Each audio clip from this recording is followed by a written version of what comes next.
성에 대해서 말씀을 드리도록 하겠습니다. 물침례에 대해서 이번 주와 다음 주 이렇게 두 차례에 걸쳐서 공부를 하려고 합니다. 지금부터 약 2000년 전 오순절 날에 성령의 충만함을 입은 예수님의 지상교회가 공개적으로 세상의 첫 모습을 보이며 행진을 시작했습니다. 그때부터 예수님의 공중 재림으로 마감을 하게 될 교회 시대에 있어서 신약 성경이 가르치고 있는 교회의 의식은 두 가지뿐인데 곧 침례와 주의 만찬입니다. 이 의식은 구원받기 위한 조건은 절대로 아니지만 구원받은 성도가 참여해야 하는 거룩하고 신성한 의식입니다. 이것은 구원을 받은 다음에 행해지는 구원의 뒤에 놓여있는 순서이기 때문에 전혀 오해나 혼동의 소지가 없음에도 많은 사람들은 그러한 의식에 구원이나 그 밖에 어떤 신비한 효험이 있는 것으로 오해하고 있는 경우가 많습니다. 그러나 침례나 주의 만찬에는 그 자체에 어떤 효험이 있는 것은 아닙니다. 사도들이 활동하던 초대교회의 시대와는 달리 지금 우리는 진리와 비진리가 마구 혼재된 다양한 교회 시대에 살고 있습니다. 그러나 성경이 말씀하고 있는 침례란 그저 종교적인 의식이나 행사가 아니라 그리스도를 자신의 구주로 믿는 자가 그리스도께서 자기를 위하여 행하신 일을 상징적으로 보이기 위해서 자원하여 전신을 물에 잠그는 것입니다. 침례는 구원을 받은 사실을 전제하고 있다는 것에 주의하시기 바랍니다. 그러므로 침례 또한 구원과 마찬가지로 능동적인 믿음의 표현으로서 당사자가 자유의지로 응해야 하는 것이기 때문에 자원해야 하는 것입니다. 우리는 당사자의 의지에 반하여 사람들을 침례교인으로 만들기 위하여 강제로 침례를 줄 수는 없으며 그렇게 하는 것은 아무런 의미가 없기 때문입니다. 구원, 침례 모두 당사자의 믿음의 문제인 것입니다.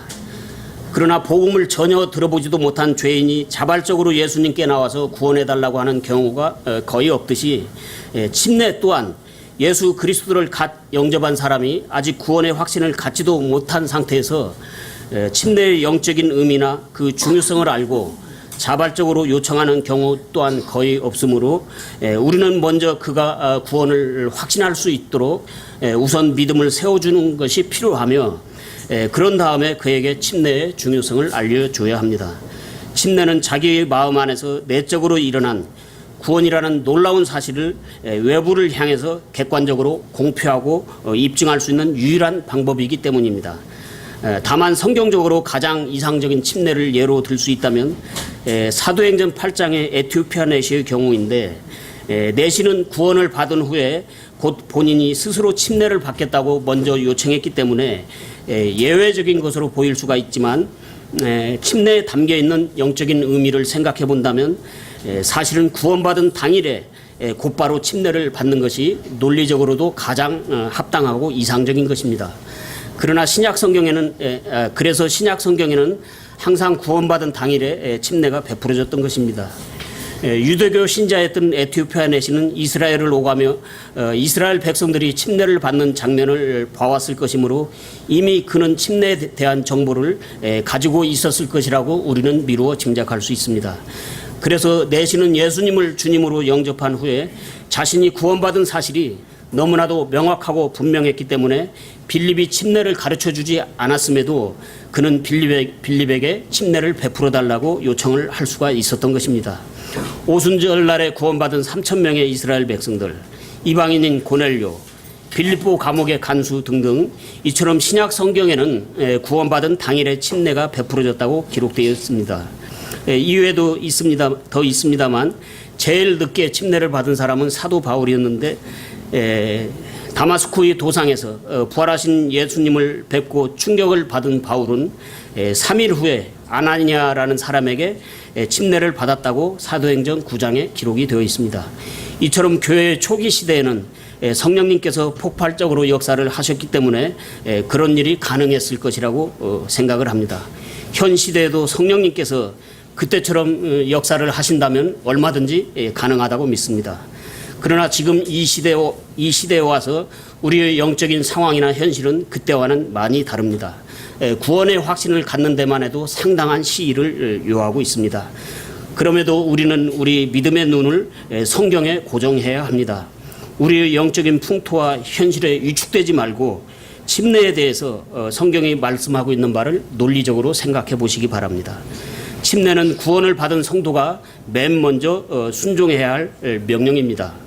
사람이 나를 사랑하면 내 말들을 지키리니. 마태복음 28장을 보겠습니다.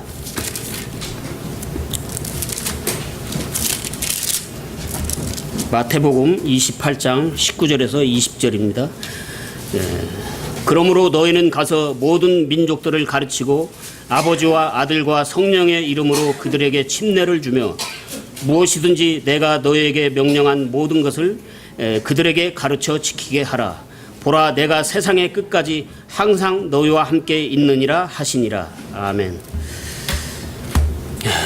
여러분, 이 말씀이 명령으로 되어 있음을 보셨습니까? 명령은 우리가 선택하거나 변경하거나 바꾸거나 재고해 볼 수 있는 여지가 전혀 없는 것입니다. 그러나 수많은 교회들은 침례를 주라는 예수님의 명령을 변경해서 세례를 주고 있습니다. 침례에 담겨져 있는 영적인 의미를 생각해 볼 때 침례가 담고 있는 의미와 세례가 담고 있는 의미를 비교해 보면은 세례가 담고 있는 영적인 의미는 아무것도 없습니다. 침례가 온갖 생명체로 넘쳐나는 아름다운 지구라면 세례는 생명체라고는 아무것도 존재하지 않는 황량한 달이나 그 밖에 다른 별과도 같다고 할 수 있습니다. 예수님을 믿는다고 하는 수많은 교회들이 이렇게 무의미한 세례를 베푸는 이유와 근거가 어디에 있는지 성경을 믿는 성도로서는 도저히 이해할 수가 없는 것입니다.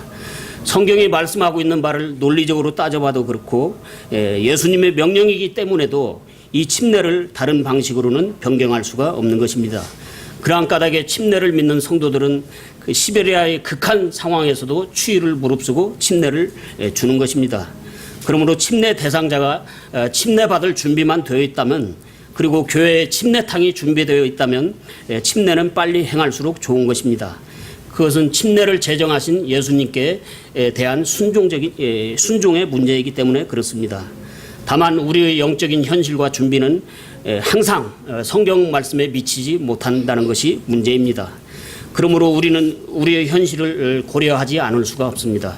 현실을 고려하지 않고 구원의 확신이 아직 불분명한 사람들에게 서둘러서 침례를 주어서도 안 된다는 말씀입니다.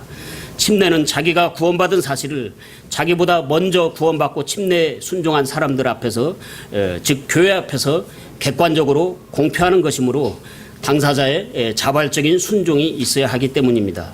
그렇게 순종할 수 있도록 우리가 도와야 하는 것입니다. 그러면 침례의 목적에 대해서 말씀드리겠습니다. 침례의 목적은 첫째, 그리스도의 죽으심과 장사 진행과 부활을 상징적으로 나타내 보이는 것이며, 둘째, 나의 옛사람이 그 예수님과 함께 죽고 장사 지낸 바 되었다가 예수님과 함께 새 생명 가운데서 부활된 것을 나타내 보이는 것이며, 셋째, 침례받는 자가 그리스도를 자신의 구주로 믿는 믿음을 공적으로 나타내 보이는 것이며, 넷째, 하늘을 향한 순례의 장도에 올랐음을 보이는 것입니다. 다시 말씀드리지만 침례로 구원을 받는 것은 아닙니다. 침례는 구원의 모형입니다. 침례는 죄에서 구원을 받았기 때문에 선한 양심, 즉 의롭다 하심을 받아 깨끗하게 된 양심이 하나님을 향하여 응답하는 것입니다. 여러분이 받으신 교재에 있는 베드로전서 3장 21절을 보겠습니다. 그 일과 동일한 모형, 곧 침례가 예수 그리스도의 부활로 말미암아 이제 우리를 구원하나니, 이것은 육체의 더러운 것을 제거하는 것이 아니요 선한 양심이 하나님을 향하여 응답하는 것이니라. 침례는 우리의 더러운 죄를 제거하는 것이 아닙니다. 예수님의 피로 깨끗게 된 양심이 하나님께 응답을 하는 것이라고 성경은 말씀하고 있습니다. 그러므로 조건만 충족된다면 침례는 구원받고 나서 빨리 순종하는 것이 성경적인 것입니다. 성경은 이스라엘 백성이 유월절 어린 양의 피로 속죄의 역사가 이루어졌으며 홍해에서 침례의 역사가 이루어졌다고 가르치고 있습니다. 먼저 출애굽기 12장을 보겠습니다. 출애굽기 12장 21절에서 28절을 보겠습니다.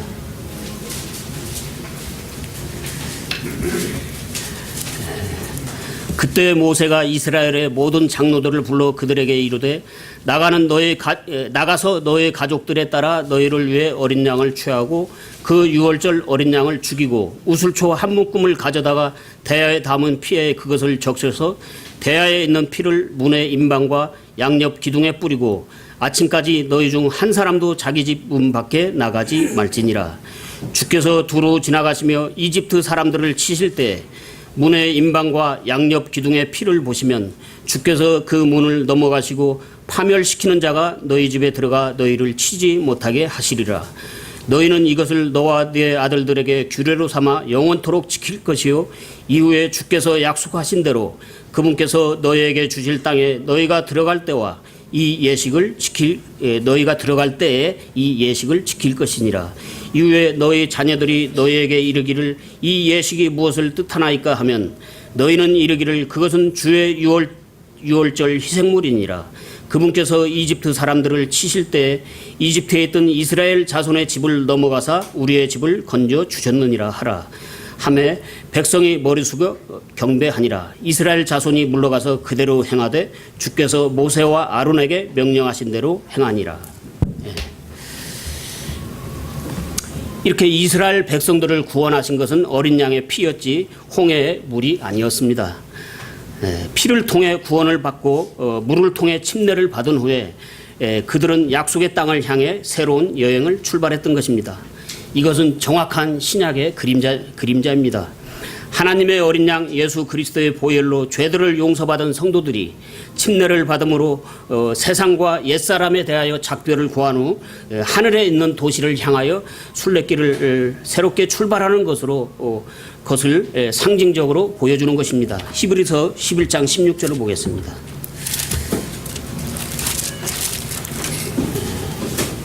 히브리서 11장 16절입니다. 이제는 그들이 더 좋은 본향을 사모하니 곧 하늘의 본향이라. 그러므로 하나님께서도 그들의 하나님이라 불리는 것을 부끄러워하지 아니하시나니 그분께서 그들을 위하여 한 도시를 예비하셨느니라. 침례에 대해서 좀 더 생각해 보기 위하여 고린도전서 10장을 보겠습니다. 고린도전서 10장 1절과 2절입니다.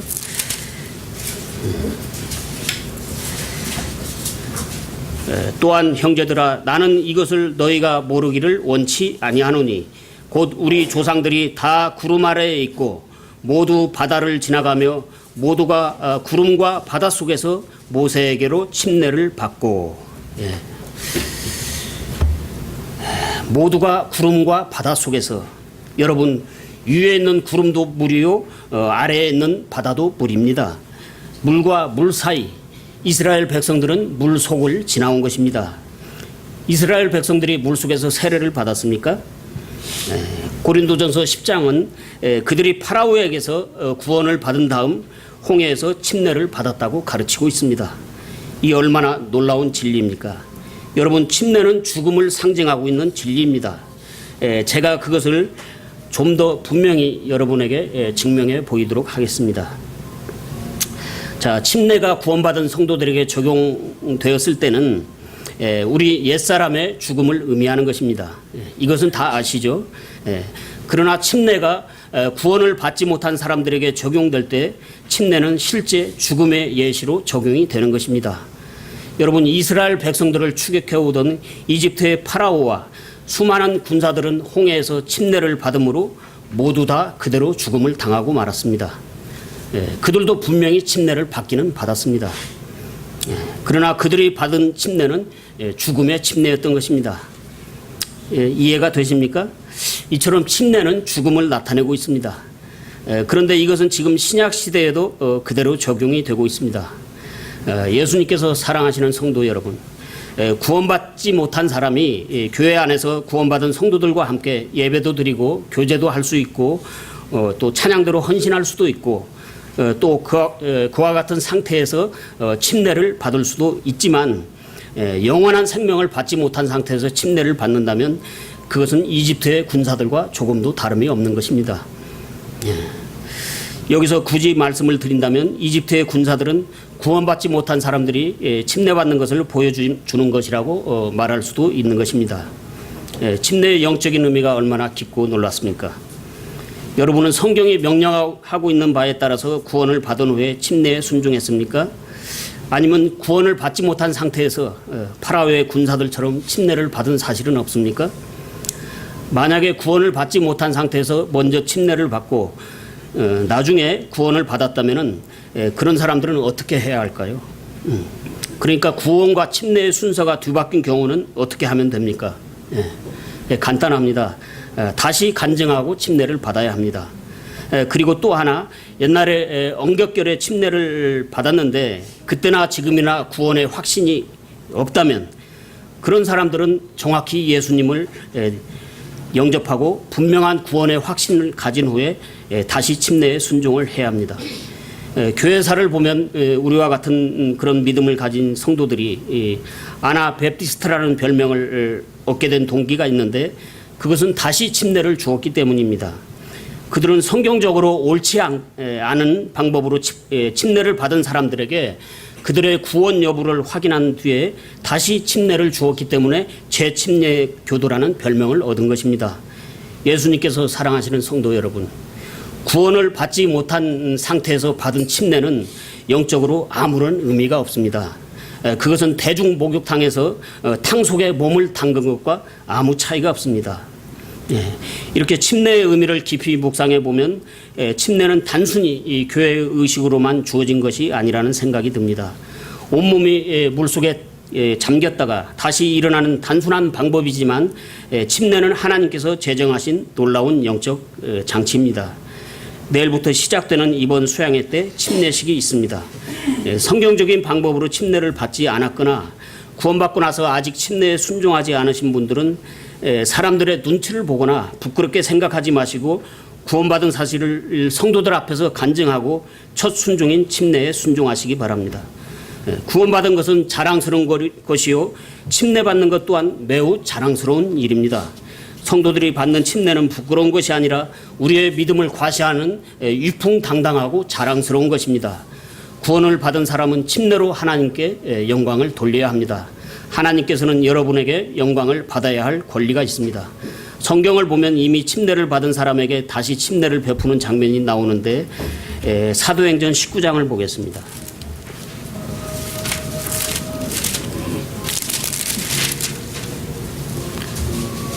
사도행전 19장 1절에서 7절입니다. 아볼로가 고린도에 있는 동안 바울이 이 지방들을 두루 다니고 에베소에 이르러 어떤 제자들을 만나 그들에게 이르되 너희가 믿은 이래로 성령님을 받은 적이 있느냐 하니 그들이 그에게 이르되 우리는 성령님이 계신다는 말도 들은 적이 없노라 하거늘 그가 그들에게 이르되 그러면 너희가 무슨 침례를 받았느냐 하니 그들이 이르되 요한의 침례라 하매 이에 바울이 이르되 참으로 요한이 회개의 침례로 침례를 주며 백성에게 말하여 그들이 자기 뒤에 오실 분 곧 그리스도 예수님을 믿어야 한다고 하였느니라 하거늘 그들이 이 말을 듣고 주 예수님의 이름으로 침례를 받으니라. 바울이 그들에게 안수하며 성령님께서 그들 위에 임하심으로 그들이 타 언어들로 말하고 대언하니라. 모두 12사람쯤 되니라. 에베소에 있는 침례자 요한의 제자들은 침례를 받았지만 복음이 유대인에게서 이방인으로 넘어가는 과도기적 상황에서 아직 예수 그리스도를 모르고 있습니다. 즉 구원받지 못한 상태에서 침례를 받은 것입니다. 그런 침례자 요한의 제자들에게 사도 바울은 하나님의 경륜이 바뀌었음을 이야기하고 이제는 예수님을 믿고 이야기하고 이제는 예수님을 믿어야 한다는 사실을 전하자 이미 회개한 그들은 바울의 전도를 통해서 예수님을 믿고 다시 침례를 받은 것입니다. 그것이 4절과 5절 말씀입니다. 이에 바울이 이르되 참으로 요한이 회개의 침례로 침례를 주며 백성에게 말하여 그들이 자기 뒤에 오실 분 곧 그리스도 예수님을 믿어야 한다고 하였느니라 하거늘 그들이 이 말을 듣고 주 예수님의 이름으로 침례를 받으니라. 외관상으로는 같아 보이지만 침례자 요한의 침례는 하나님을 향한 회개의 침례이므로 예수님의 교회가 행하는 침례와는 영적인 의미가 다른 것입니다. 이처럼 예수님과 관련이 있는 침례는 구원을 받은 후에 받아야 영적인 의미가 살아나는 것입니다. 앞에서도 한번 말씀을 드렸듯이 침례를 받는 것에 대해서 논리적으로 생각을 하셔야 합니다. 사도행전에서 예수님의 제자들이나 사도 바울의 활동은 교회 활동이라는 것을 기억하시기 바랍니다. 교회의 머리 되시는 예수님께서는 신약 시대를 열어갈 자신의 교회에 침례를 행하라는 명령을 주셨습니다. 침례자 요한은 구약 시대의 사람이므로 예수님의 교회가 아닙니다.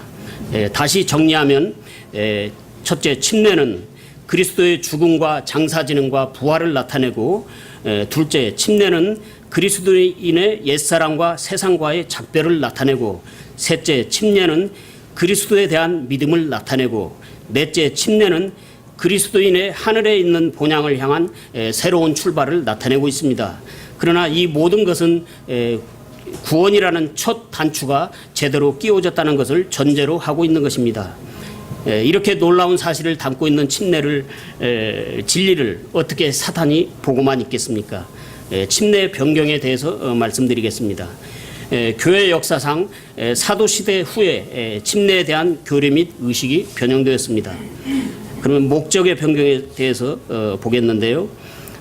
AD 120년 경부터 벌써 침례에 대한 변질된 교리가 서서히 나오기 시작했는데요. 디다케라는 12사도의 교훈집이라는 책이 있다고 하는데, 이 책의 7장에서는 흐르는 물이 없을 경우에는 머리에 물을 3번 붓는 것으로 침례를 해도 된다고 가르치고 있다는 것입니다. 구약시대의 유생법과 착각을 한 모양인데, 언제 12사도들이 그런 관수례를 받거나 베풀었습니까? 이것은 성경과는 명백히 다른 주장으로서 12사도들의 인지도를 도용한 자들의 거짓된 책이라는 것을 우리는 쉽게 알 수 있습니다. 몇 년 전에 저도 어떤 사람에게 침례는 흐르는 물에서 받아야 된다는 그런 황당한 이야기를 들은 적이 있습니다. 그렇다면 고넬료의 집에서라든가 빌립보 감옥의 간수의 집에서 베푼 침례는 어디 흐르는 물이 있어서 침례를 했습니까? 그러면 그들의 집에서 베푼 침례는 흐르는 물이 아니므로 잘못된 침례라는 말입니까? 성경이 그런 것을 가르치고 있습니까? 그때나 지금이나 성경을 최종 권위로 믿지 않는 사람들은 이런 허탄한 말에도 쉽게 속는 것입니다. 또 키프리안이라는 사람은 죄를 씻는 것은 물의 양이나 침례의 양식과는 상관이 없다고 주장을 했으며, 그리고 2세기 말경에 이르러 믿음으로 말미암는 거듭남이 침례에 의한 거듭남으로 변경되기 시작한 것입니다. 그래서 침례를 하늘에 가는 티켓으로 오해한 것입니다. 이것이 교회 역사상 가장 치명적인 진리의 변질이었습니다. 그러면 대상의 변경에 대해서 말씀드리겠습니다. 침례의 목적이 변질되니 그 대상도 저절로 변경될 수밖에 없었습니다. 교회에 들어와서 침례를 받음으로 거듭나는 것이 되었고, 여기에서 유아 침례까지 생겨나게 되었습니다. 신약 성경에는 단지 구원받고 믿은 자의 침례이지, 믿고 구원받은 자의 침례이지 구원받지 못한 자나 유아의 침례는 어디에서도 찾아볼 수 없습니다. 그래서 이 시기에 아직 침례를 주고 있지만 이러한 침례는 아무런 의미도 가치도 없는 것입니다. 그것은 사탄의 완전한 작품인 것입니다. 그럼 방식의 변경에 대해서 말씀드리겠습니다. 목적과 대상의 변경은 자연스럽게 방식의 변경으로 나아가게 하였습니다. 목적과 방식을 변경시킨 사탄은 이제 그 방식을 침수례에서 적수례와 관수례로 바꾸어 버렸습니다. 그래서 적수례는 물방울을 떨어뜨리는 것이며, 관수례는 머리에 물을 붓는 방법인데, 그것은 종교적인 테마를 주제로 한 성화에서나 볼 수 있는 장면입니다. 여러분도 아마 그런 그림을 보신 적이 있을 것입니다. 그러나 신약 성경 어디에도 적수례와 관수례 같은 것을 찾아볼 수가 없습니다. 천주교를 통해서 이마에 물을 떨어뜨리는 물방울을 떨어뜨리는 적수례가 이마에 물을 찍어 바르는 세례로 정착이 된 것입니다. 장로교의 창시자인 칼빈도 기독교 강요에서 침례가 옳고 또 초대교회에서 침례를 행했다는 것을 인정하고 있습니다. 문제는 그러면서도 그 형태는 중요한 것이 아니라고 말하는 데 있다는 것입니다. 이 얼마나 앞뒤가 맞지 않는 모순입니까? 칼빈은 유아 세례를 반대하는 침례 교도들을 향하여 미친 짐승 같은 자들이 마귀의 사주를 받아서 유아 세례를 반대한다고 독서를 날리며 침례 교도들을 박해하기도 했습니다. 이처럼 침례의 영적인 의미도 제대로 모르는 칼빈이 어떻게 구원의 복음인들 알겠느냐는 것에 저는 의구심을 감출 수가 없는 것입니다. 몇 년 전에 통합 측에 소속된 장로교회 목사님에게 직접 들었는데 이제 장로교회에서도 침례를 주는 교회들이 있다는 것입니다. 그러나 침례에 대한 그분들의 이해와 논리는 침례는 정식이고 세례는 약식이라는 정도입니다. 그런 논리로 한다면 신앙생활도 내 편리한 대로 약식으로 할 수 있다는 말이 되는 것입니다. 만약에 헌금을 약식으로 해도 되냐고 물으면 그들은 어떤 반응을 보일까요? 침례에 대한 성경 구절들은 이 의식에서 물에 잠기는 것이 필수적임을 보여주고 있습니다. 침례는 물속으로 완전히 잠겨야 하기 때문에 침례를 베풀기 위해서는 물이 많이 필요합니다. 침례를 베풀기 위해서는 물에 내려가야 하며 물속에 완전히 잠겨야 하며 그리고 물속에서 일어나서 물 밖으로 나와야 합니다. 그러나 세례를 주기 위해서는 많은 물이 필요 없습니다. 한 바가지만 있어도 수백 명에게 세례를 줄 수 있습니다. 요컨대 침례를 베풀기 위해서는 얕은 시냇가라도 온몸을 물속에 완전히 잠기게 할 만큼 어느 정도의 수심이 확보되지 않으면 침례를 줄 수가 없는 것입니다. 요한복음 3장 23절을 보겠습니다.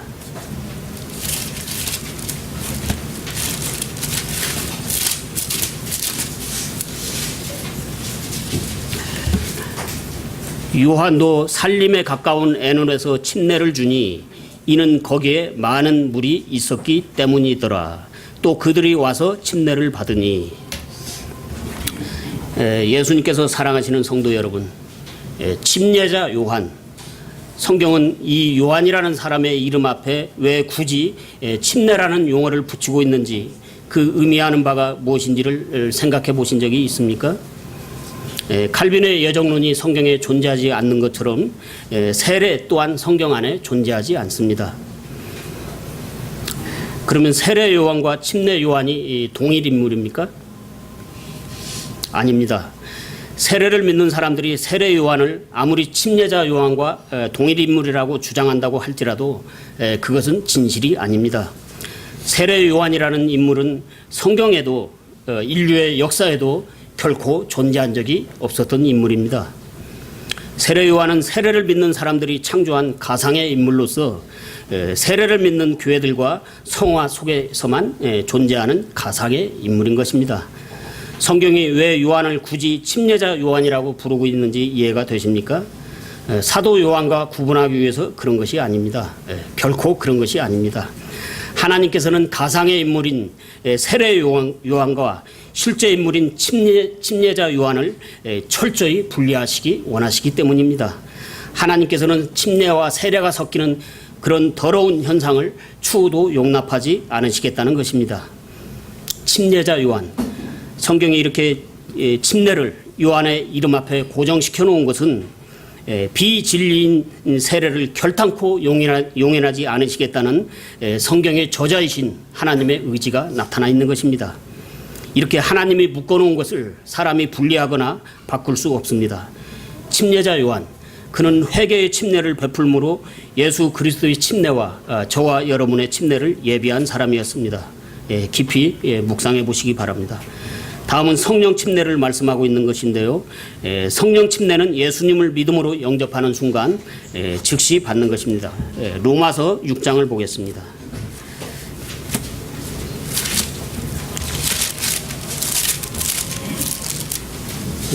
1절에서 4절을 보겠습니다. 그런즉 우리가 무슨 말을 하리요? 은혜가 넘치게 하려고 우리가 죄 가운데 거하겠느냐? 결코 그럴 수 없느니라. 죄에 대하여 죽은 우리가 어찌 그 가운데서 더 살리요? 예수 그리스도 안으로 침례를 받은 우리가 다 그분의 죽음 안으로 침례를 받은 줄을 너희가 알지 못하느냐? 그러므로 우리가 죽음 안으로 침례를 받아 그분과 함께 묻혔나니 이것은 그리스도께서 아버지의 영광을 힘입어 죽은 자들로부터 일으켜진 것 같이 우리도 생명의 새로움 속에서 걷게 하려 함이라. 이렇게 영적으로 일어난 이 놀라운 변화를 물침례를 통해서 정확히 표현할 수 있다는 것이 얼마나 의미 있는 행위이며 기쁨으로 환영할 만한 일입니까?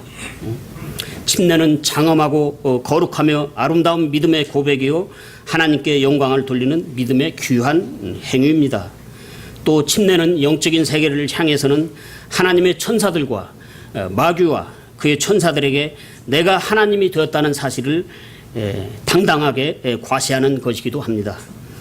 구원은 받았지만 아직 침례에 순종하지 않으신 분들은 이번 수양회 때 침례에 순종하시기 바랍니다. 침례는 예수님께서 교회에 주신 의식일 뿐만 아니라 그 이전에 이미 진리입니다.